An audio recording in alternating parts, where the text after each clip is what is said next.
મહાદેવ, જય માતાજી. આજે કયો વ્રત છે? ભાદરવા સુદ નોમ. એટલે કે ઘરે બ્રાહ્મણને બોલાવી ઘરમાં કોઈ પણ પવિત્ર જગ્યાએ છાણથી લીપી ત્યાં ઘઉંનો અથવા ચોખાનો સવાસેનો સાખ્યો કરવાનો. પછી ઉપર માટીનો ઘડો સ્થાપી તેના ઉપર ગૌરી એટલે કે પાર્વતીની મૂર્તિ મૂકી. પછી પ્રથમ ગણપતિ પાર્વતીજીની સારી રીતે પૂજા કરવી. નૈવેદ્યમાં માલપુઆ અથવા દૂધપાક પાર્વતીજીની સારી રીતે ધરાવી અને આરતી વગેરે બધું કરવું. પછી માતાજીનો ગીત અથવા ગરબા ગાવા. તે દિવસે જાગરણ થાય તો કરવા અથવા ગણપતિ માતાજીની પૂજા વગેરે.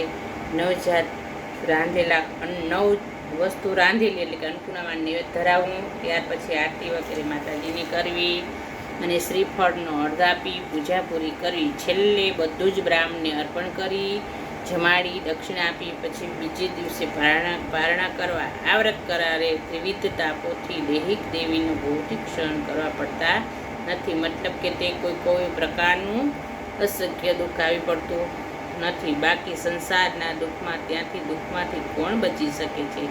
પણ આ વ્રત કરનારને દુઃખ આવે તો તરત જ જતું રહે છે અથવા તો દુઃખ સહન કરવાની શક્તિ અને મનોબળ આપે છે. તો બોલીએ મા ભગવતીની આજે ભાદરવા સુદ નોમની દિવસે મા અંબિકાની જય, મા પાર્વતી માની જય, ગજાનન ગણપતિ મહારાજની જય. ઓમ નમો પાર્વતી પતે હર હર મહાદેવ.